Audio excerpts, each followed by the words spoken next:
ಪರಿಮಳ ಸಾಂಸ್ಕೃತಿಕ ವಾಹಿನಿಯ ವೀಕ್ಷಕರಿಗೆ ಸ್ವಾಗತ ಸುಸ್ವಾಗತ. ಕುಮಾರ ಗಂಧರ್ವರ ಹೊಸ ಬಗೆಯ ಹಾಡು ಸಾಂಪ್ರದಾಯಿಕ ಕೇಳುಗರನ್ನು ವಿಚಲಿತರನ್ನಾಗಿ ಮಾಡಿತ್ತು. ಎಲ್ಲವೂ ಸರಿಯಾಗಿಯೇ ಇದೆ, ಆದರೆ ಏನೋ ವ್ಯತ್ಯಾಸವಾಗುತ್ತಿದೆ ಎಂಬ ಭಾಸವಾಗುತ್ತಾ ಅವರನ್ನು ಕಾಡತೊಡಗಿತ್ತು. ಸಾಂಪ್ರದಾಯಿಕ ಸಂಗೀತ ವಿಮರ್ಶಕರಂತೂ ಕುಮಾರರನ್ನು ಮೊದಲಿನಿಂದಲೂ ಟೀಕಿಸುತ್ತಲೇ ಬಂದವರು. ಈಗಲೂ ಅವರು ದನಿ ಎತ್ತಿದರು. ಆದರೆ ಮೊದಲಿನಿಂದಲೂ ಸಾಗಿ ಬಂದ ಶಾಸ್ತ್ರವನ್ನು ಕುಮಾರರು ಮೀರಿರಲಿಲ್ಲ. ಅದು ಸಂಗೀತಜ್ಞರ ಅರಿವಿಗಿತ್ತು. ಆದರೆ ಆಗಿರುವ ವ್ಯತ್ಯಾಸವೇನು ಎಂಬುದನ್ನು ಅವರು ಗುರುತಿಸದಾಗಿದ್ದರು. ಆದರೆ ಕುಮಾರರು ತಮ್ಮೊಂದಿಗೆ ತಾವೇ ಸ್ಪರ್ಧೆಗಿಳಿದು ಹೊಸ ಬಗೆಯ ಹಾಡುಗಾರಿಕೆಯನ್ನು ಮೈಗೂಡಿಸಿಕೊಂಡಿದ್ದರು. ತಮ್ಮ ಹಾಡುಗಾರಿಕೆಗೊಂದು ಹೊಸ ರೂಪ ನೀಡಿದ್ದರು. ಇಂಥ ಪ್ರಯೋಗವನ್ನು ಈ ಹಿಂದೆ ಯಾವ ಗಾಯಕನೂ ಮಾಡಿರಲಿಲ್ಲ. 1947ರವರೆಗೂ ಸಾಂಪ್ರದಾಯಿಕ ಶೈಲಿಯಲ್ಲಿಯೇ ಮೂಡಿಬರುತ್ತಿದ್ದ ಕುಮಾರರ ಗಾಯನ ಈಗ ವಿನೂತನ ಹಾಡುಗಾರಿಕೆಯಿಂದ ಕೇಳುಗರನ್ನು ಅಚ್ಚರಿಗೆ ನೂಕಿತ್ತು. ಅನೇಕರು ಈ ಗಾಯನದ ಬಗೆಗೆ ಬೆರಗುಗಣ್ಣಿನಿಂದ ನೋಡಿದರೆ, ಕೆಲವರಿಗೆ ಇದು ಟೀಕೆಗೆ ವಸ್ತುವಾಯಿತು. ಇನ್ನು ಕೆಲವರು ಇದರ ಸ್ವರೂಪದ ಸಂಶೋಧನೆಗೆ ತೊಡಗಿದರು. ಅಂತೂ ಕುಮಾರರ ಈ ಹೊಸ ಬಗೆಯ ಹಾಡು ಸಂಗೀತ ಲೋಕದಲ್ಲಿ ಸಂಚಲನವನ್ನೇ ಉಂಟು ಮಾಡಿತು. ಕುಮಾರರು ಮಾತ್ರ ಇದಾವುದರಿಂದ ವಿಚಲಿತರಾಗಲಿಲ್ಲ. ಅವರು ತಾವು ನಂಬಿದುದನ್ನೇ ಹಾಡಿದರು. ಕಾಲಕ್ರಮೇಣ ಜನ ಅದನ್ನು ಒಪ್ಪಿಕೊಂಡು ಆನಂದಿಸತೊಡಗಿದರು. ಈ ಹೊಸ ಬಗೆಯ ಹಾಡಿನ ಕುರಿತು ವಿವರಿಸಲಿದ್ದಾರೆ ಎಂದಿನಂತೆ ನಮ್ಮೊಂದಿಗಿರುವ ಲೇಖಕ ಶ್ರೀ ಶಿರೀಶ್ ಜೋಶಿಯವರು. ಪರಿಮಳ ಸಾಂಸ್ಕೃತಿಕ ವಾಹಿನಿಯ ಎಲ್ಲ ನೋಡುಗ ಬಳಗಕ್ಕೆ ನನ್ನ ಹಾರ್ದಿಕವಾದಂತಹ ಸ್ವಾಗತಗಳು ಮತ್ತು ನಮಸ್ಕಾರ. ತಮ್ಮ ಅನಾರೋಗ್ಯದ ಕಾರಣವಾಗಿ ಕುಮಾರ ಗಂಧರ್ವರು ಹೊಸ ಬಗೆಯ ಗಾಯನವನ್ನು ಅಳವಡಿಸಿಕೊಂಡ್ರು ಅಂತ ನಾನು ಹೇಳಿದ್ನಲ್ಲ.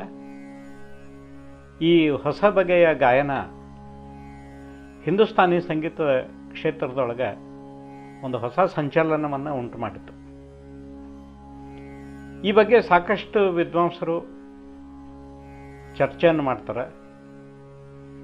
ಕುಮಾರ ಗಂಧರ್ವರು ಅಳವಡಿಸಿಕೊಂಡಿರ್ತಕ್ಕಂಥ ಈ ಹೊಸ ಬಗೆಯ ಗಾಯನ ಎಷ್ಟರ ಮಟ್ಟಿಗೆ ಸರಿ ಮತ್ತು ಎಷ್ಟರ ಮಟ್ಟಿಗೆ ತಪ್ಪು ಅನ್ನುವಂಥ ಚರ್ಚೆಗಳು ಕೂಡ ಆ ಕಾಲದೊಳಗೆ ನಡೀತಾವೆ. ಆದರೆ ಕುಮಾರ ಗಂಧರ್ವರು ಮಾತ್ರ ಇವು ಯಾವುದಕ್ಕೂ ತಲೆ ಕೆಡಿಸ್ಕೊಳ್ಳಾರ್ದೆ ತಮಗೆ ಏನು ಸರಿ ಅನ್ನಿಸ್ತು ಅದನ್ನು ಅವರು ಸಂಗೀತ ಲೋಕದೊಳಗೆ ಮಾಡಿದರು. ಕುಮಾರ ಗಂಧರ್ವರು ಈ ಹೊಸ ಬಗೆಯ ಗಾಯನವನ್ನು ಹೆಂಗೆ ಅಳವಡಿಸ್ಕೊಂಡ್ರು ಅನ್ನುವಂಥ ಪ್ರಶ್ನೆ ಬಂದಾಗ ಉತ್ತರ ಇಷ್ಟೇ: ಅವರು ತಮ್ಮ ದೇಹಕ್ಕೆ, ಶರೀರಕ್ಕೆ ಒಗ್ಗುವಂತಹ ಗಾಯನವನ್ನು ಅಳವಡಿಸ್ಕೊಂಡ್ರು ಅಂತ ಮಾತ್ರ ನಾವು ಹೇಳ್ಬೋದು. ಮೊದಲೇನು ಅವರು ಸಾಂಪ್ರದಾಯಿಕ ಶೈಲಿಯೊಳಗೆ ವಿಲಂಬಿತ ಲಯದೊಳಗೆ ರಾಗವನ್ನು ವಿಸ್ತಾರ ಮಾಡತಕ್ಕಂಥ ಪದ್ಧತಿ ಇತ್ತು, ಅದನ್ನು ಕೈ ಬಿಟ್ಟರು. ಯಾಕಂತಂದರೆ ಅವರು ತಮಗೆ ಉಳಿದಿರ್ತಕ್ಕಂಥ ಒಂದೇ ಪುಪ್ಪುಸದ ಸಹಾಯದಿಂದ ಹಾಡಬೇಕಾಗಿತ್ತು. ಯಾಕಂದರೆ ಒಂದು ಪುಪ್ಪುಸ ನಿಷ್ಕ್ರಿಯವಾಗಿದ್ದರಿಂದ ಅವರಿಗೆ ದೀರ್ಘವಾಗಿರ್ತಕ್ಕಂಥ ಉಸಿರನ್ನು ತೆಗೆದುಕೊಳ್ಳೋದು ಮತ್ತು ಅದನ್ನು ಹಿಡಿತದೊಳಗಿಟ್ಕೊಂಡು ಬಿಡೋದು, ಅನುಕೂಲ ಆಗುವಂಗೆ ಬಳಸಿಕೊಳ್ಳೋದು, ಇವೆಲ್ಲವೂ ಕುಮಾರ ಗಂಧರ್ವರಿಗೆ ಸಾಧ್ಯ ಇರಲಿಲ್ಲ. ಹಾಗಾಗಿ ಅವರೇನು ಒಂದು ಉಪಾಯ ಮಾಡಿದರು ಅಂತಂದರೆ, ತಮ್ಮ ಗಾಯನವನ್ನು ವಿಲಂಬಿತ ಲಯದಿಂದ ಮಧ್ಯಲಯಕ್ಕೆ ಸ್ಥಿತ್ಯಂತರಗೊಳಿಸಿದರು ಅಥವಾ ಪರಿವರ್ತನೆ ಮಾಡಿಕೊಂಡ್ರು ಅಂತ ಹೇಳ್ಬೋದು. ಈ ಮಧ್ಯಲಯಕ್ಕೆ ತಮ್ಮ ಗಾಯನವನ್ನು ಅಳವಡಿಸಿಕೊಳ್ಳಿಕ್ಕೆ ಅವರಿಗೇನು ಸ್ಫೂರ್ತಿ ಅನ್ನೋ ಪ್ರಶ್ನೆಯೂ ಕೂಡ ಕೆಲವರದ್ದಾಗಿರ್ಬೋದು. ಅವರು ಅನಾರೋಗ್ಯದ ದಿನಗಳ ಒಳಗೆ ತಮ್ಮ ಮನೆಯೊಳಗಿದ್ದಂತಹ ಅಕ್ವೇರಿಯಂನಲ್ಲಿ ಆ ಮೀನುಗಳ ಓಡಾಟ ಏನಿತ್ತು ಅದನ್ನು ಗಮನಿಸಿ ಸಮಯವನ್ನು ಕಳೀತಾ ಇದ್ರು ಅಂತ ನಾನು ಕಳೆದ ಎಪಿಸೋಡ್ನೊಳಗೆ ನಿಮ್ಗೆ ಹೇಳಿದ್ದೆ. ಕುಮಾರ ಗಂಧರ್ವರಂಥ ಸೃಜನಶೀಲ ಮನಸ್ಸುಳ್ಳಂತಹ ಗಾಯಕರು ಮಾತ್ರ ಆ ಮೀನುಗಳ ಚಲನವಲನೆಯನ್ನು ನೋಡಿ ತಮ್ಮ ಗಾಯನವನ್ನು ಪರಿವರ್ತನೆ ಮಾಡ್ಕೊಳ್ಳಿಕ್ಕೆ ಸಾಧ್ಯದ. ಅವರು ಸೂಕ್ಷ್ಮವಾಗಿ ಅಕ್ವೇರಿಯನ್ ಅವಲೋಕಿಸುವಾಗ ಅದರೊಳಗಿನ ಕೆಲವು ಮೀನುಗಳು ಭಾಳ ಫಾಸ್ಟಾಗಿ ಹೋಗ್ತಕ್ಕಂಥದ್ದು, ಅಂದರೆ ಧೃತಗತಿ ಒಳಗೆ ಹೋಗ್ತಕ್ಕಂಥದ್ದು. ಇನ್ನು ಕೆಲವು ಮೀನುಗಳು ಮಧ್ಯ ಲಯದೊಳಗೆ ವಯ್ಯಾರದಿಂದ ಹೋಗ್ತಕ್ಕಂಥದ್ದು. ಇನ್ನೂ ಕೆಲವು ಮೀನುಗಳು ಬಹಳ ನಿಧಾನವಾಗಿ ಹೋಗ್ತಕ್ಕಂಥದ್ದು. ಅಂದರೆ ಒಂದು ಮೀನಿನ ಅಕ್ವೇರಿಯಂನೊಳಗೆ ಕುಮಾರ ಗಂಧರ್ವರು ವಿಲಂಬಿತ ಲಯ, ಮಧ್ಯಲಯ ಮತ್ತು ಧೃತಲಯ ಇವು ಮೂರನ್ನು ಕಂಡುಕೊಂಡ್ರು ಅನ್ನುವಂಥದ್ದು ಬಹಳ ಮಹತ್ವದ ಸಂಗತಿ ಆಗ್ತದೆ. ಇಲ್ಲಿ ಕುಮಾರ ಗಂಧರ್ವರು ಮಾತ್ರ ಈ ರೀತಿಯಾಗಿ ವಿಚಾರ ಮಾಡಲಿಕ್ಕೆ ಸಾಧ್ಯ ಆಗ್ತದೆ.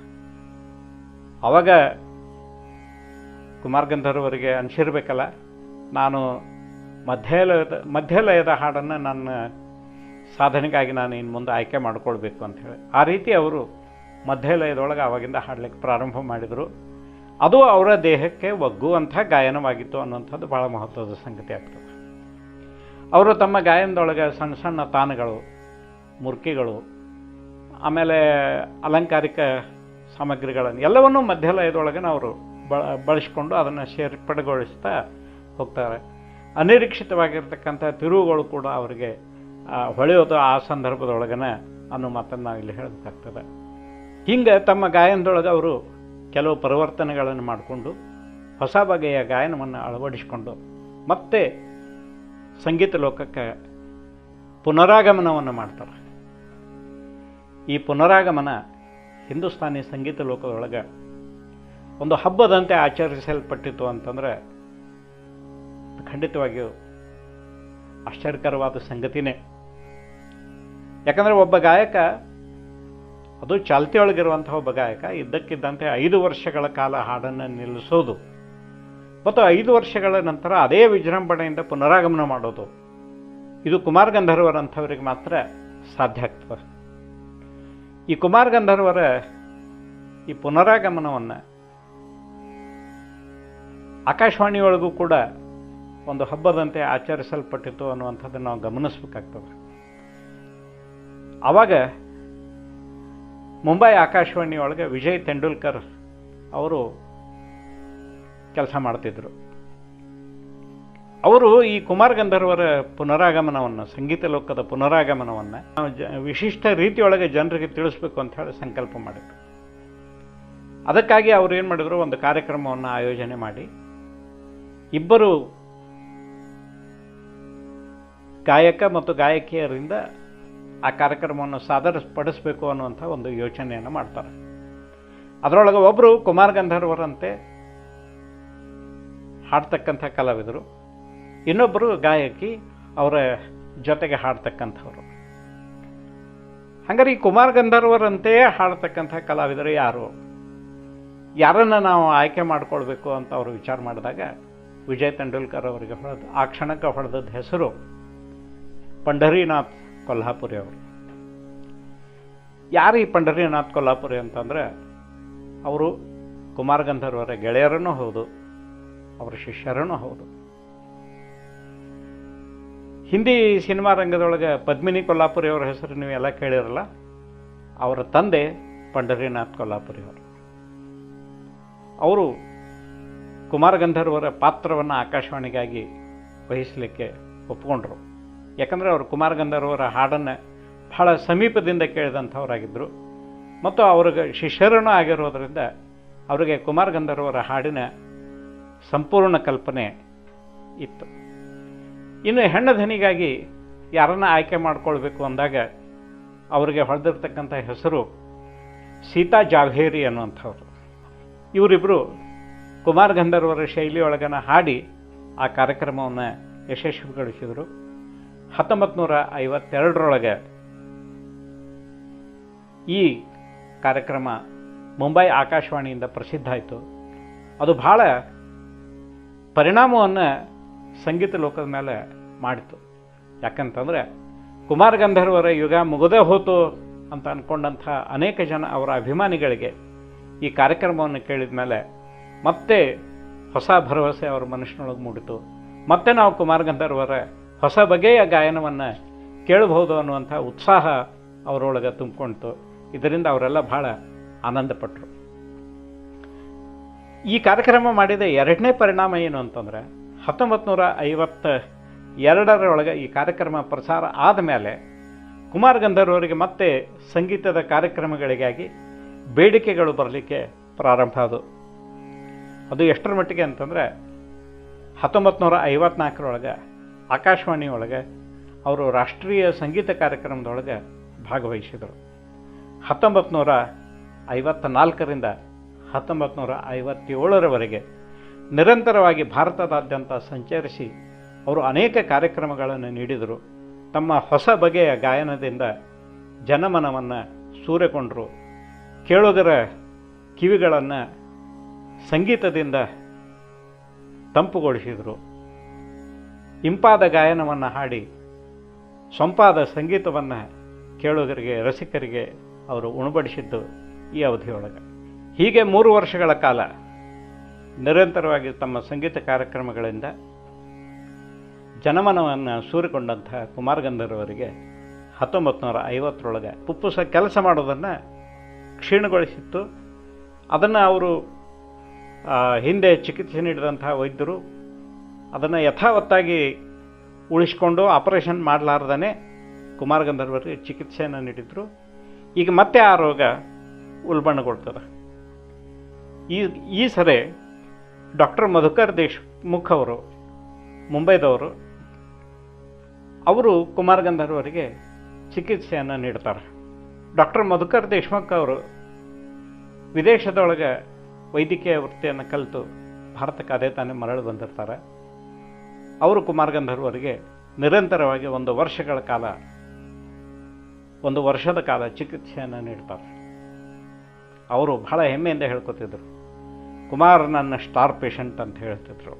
ದೇಶ್ಮುಖ್ ಅವರ ನಿರಂತರವಾದ ಕಾಳಜಿ